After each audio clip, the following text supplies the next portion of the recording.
प्यारे बच्चों, इस नए वीडियो में आपका स्वागत है।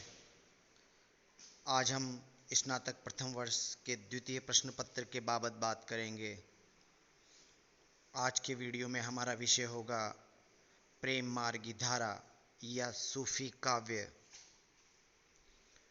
प्यारे बच्चों, हिंदी साहित्य में निर्गुण और सगुण दो धाराएं हैं।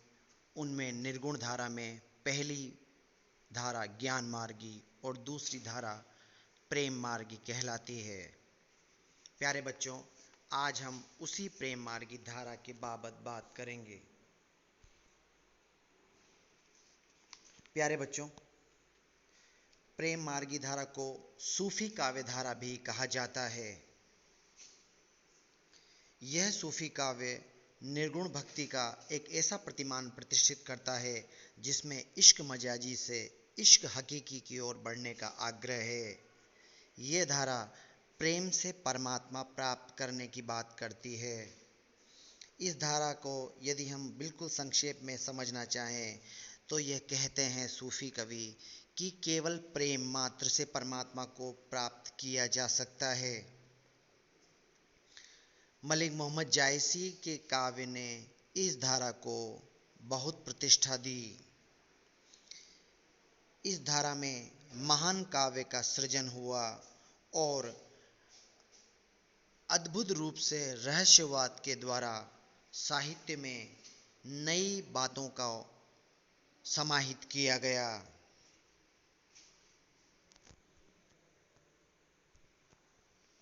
बच्चों, हम सूफी शब्द को समझने का प्रयास भी करें, क्योंकि सूफी शब्द के कई अर्थ प्रचलन में बताए जाते हैं।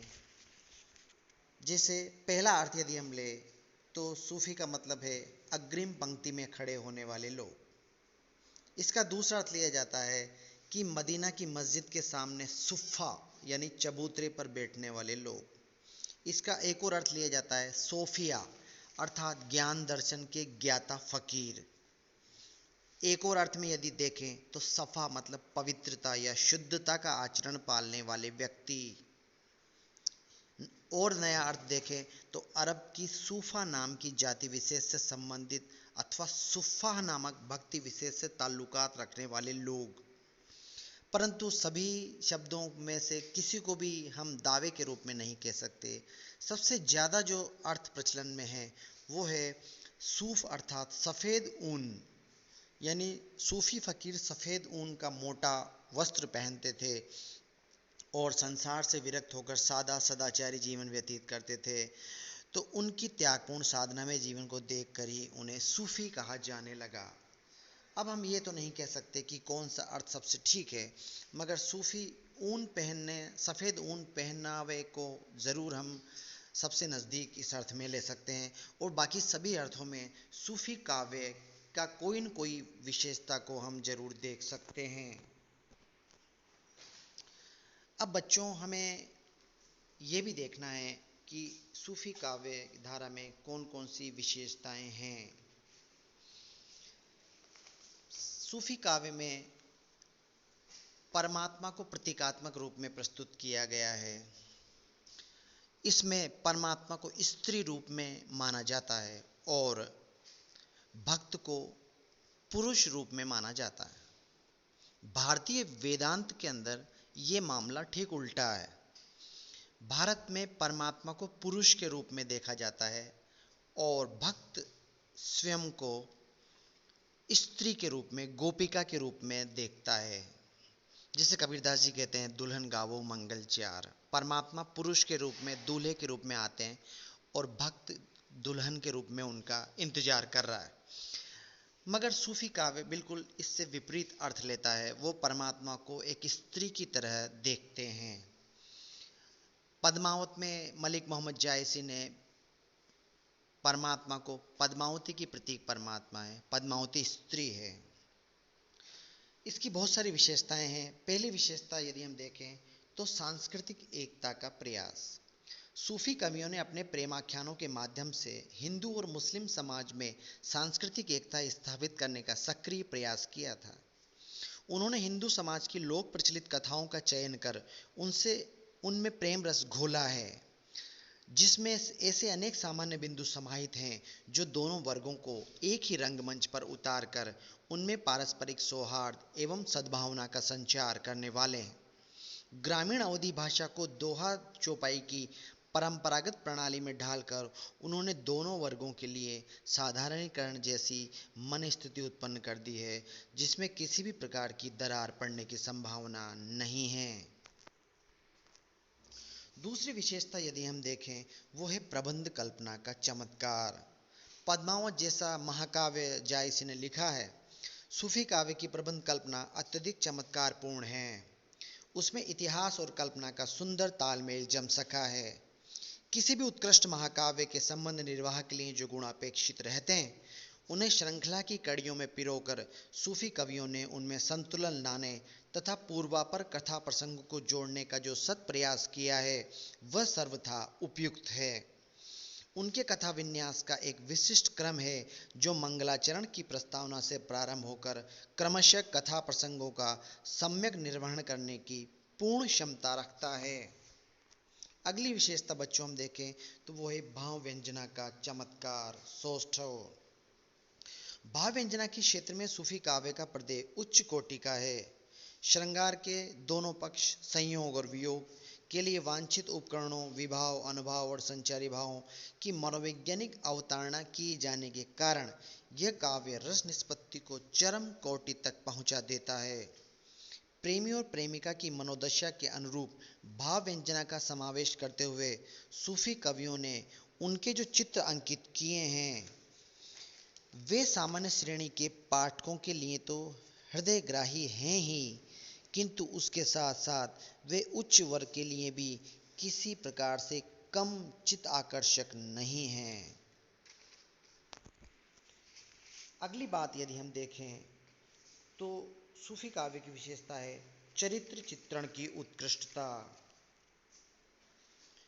इस दृष्टि से सूफी काव्य की सफलता असंदिग्ध है। उसके प्रणेताओं ने पात्र सृष्टि करते समय इस बात का पूरा ध्यान रखा है कि उनमें किसी भी प्रकार की अस्वाभाविकता न आ सके।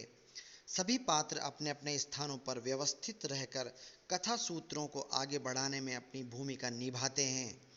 उनके कार्यकलापों और चरित्रों का विकास ऐसे कलापूर्ण ढंग से किया गया है कि वे कथा को आगे बढ़ाने में किसी भी प्रकार का अवरोध उत्पन्न नहीं करते।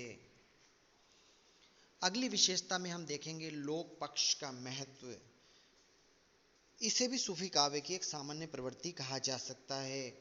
प्राय सभी सूफी संत भारतीय जीवनचर्या के प्रमुख क्रियाकलापों से सुपरिचित थे और उन्हें लोक व्यवहार का भी पूरा ज्ञान था।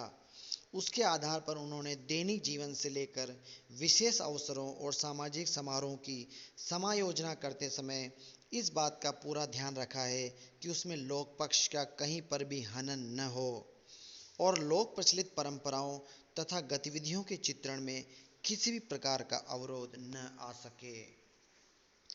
बच्चों, इसके अलावा अन्य विशेषताओं को भी हम देख सकते हैं, जैसे सूफी काव्य की अन्य प्रवृत्तियों में भाव पक्ष तथा कला पक्ष से संबंधित विविध विषयों का तालमेल विद्यमान है। मानवीय संवेदना को काव्य रूपों के कलेवर में उतारकर इस काव्य के प्रणेताओं ने उसे भाषा शिल्प, कथन प्रणाली, रस योजना, अलंकार चित्रण, छंद योजना तथा उक्ति वैचित्र्य की बानगी से उसे मौलिक बनाने की पूरी चेष्टा की है। दार्शनिक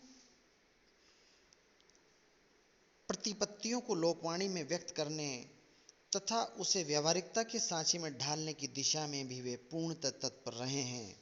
यही कारण है कि उनकी काव्य रचनाएं मानव मात्र के संवेदनाओं को रसित कर उन्हें लौकिक और अलौकिक भाव सामग्री से आंदोलित, उत्तेजित और रस प्लावित करने में सक्षम एवं सफल रही है। बच्चों, सूफी काव्य के रचनाकारों पर भी हमें दृष्टिपात करना चाहिए।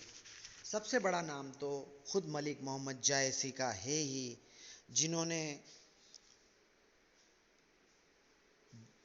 पद्मावत जैसा महाकाव्य लिखा और अन्य कई ग्रंथ भी उन्होंने लिखे। अन्य नामों में कुतुबन, मंझन, उस्मान, शेख नबी, कासिम शाह और नूर मोहम्मद जैसे सूफी संतों के नाम हैं। इन सभी कवियों ने एक ही प्रकार की भाषा शैली में अपनी काव्य कथाओं में संबंध निर्वाह करने का पूरा ध्यान रखते हुए उन्हें जिस मंजिल तक पहुंचाया है उसका कला सौष्ठव प्रशंसनीय है। सच तो यह है कि उन्होंने उपदेशकों की अटपटी तथा धाक जमाने वाली वाणी के स्थान पर संवेदनशील कवियों की उस कथन प्रणाली को अपनाया है जो कांता सम्मित उपदेश का अनुगमन करती है। इस दृष्टि से निर्गुण भक्ति का प्रेम मार्गी सूफी काव्य लोक मंगल, लोक कल्याण और लोक रंजन की जो त्रिवेणी संगम प्रतिष्ठित कर सका है वह उस युग की मांग को पूर्ण करने वाला तथा भविष्य के लिए भी मार्गदर्शक कहा जा सकता है। वास्तव में सूफी काव्य केवल जायसी के साथ तो प्रतिष्ठित है ही, परंतु अन्य कवियों का काव्य भी इस धारा को और समृद्ध बनाता है।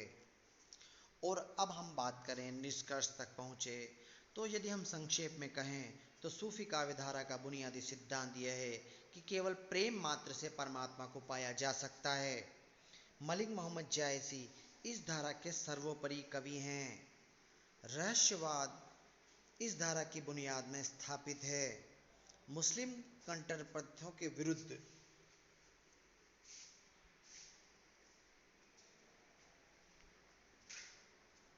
यदि हम सूफी काव्य को देखें तो सूफी काव्य हमें शीतलता देने वाला है।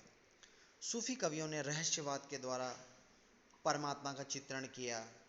बच्चों, सामान्य बुद्धि का व्यक्ति सूफी काव्य को एक सामान्य प्रेम कथा समझता रहता है, परंतु जो साधक है, भक्त है, वह जानता है कि यह परमात्मा को वर्णित करने का एक तरीका है। जैसे पद्मावत ग्रंथ में पद्मावत सामान्य पाठक के लिए एक सामान्य स्त्री है, परंतु मलिक मोहम्मद जायसी ने उसे परमात्मा के रूप में प्रतिष्ठित किया है। इस प्रकार सूफी काव्यधारा एक ऐसी काव्यधारा है जिसने साहित्य को नए आयाम दिए हैं, क्योंकि सूफी शैली बिल्कुल अलग, जैसी भारतीय शैली से बिल्कुल अलग थी, परंतु भारत में सूफी काव्य ने आकर के निश्चित रूप से हमारी भारतीय साहित्य, जो हिंदी साहित्य की परंपरा है, उसको एक ऐसे मुकाम तक पहुंचा दिया कि हम सूफी काव्य की इस श्रेष्ठता को हमेशा सराहते रहेंगे। आज की वीडियो में बच्चों इतना ही। अगले वीडियो में हमारी फिर से मुलाकात होगी।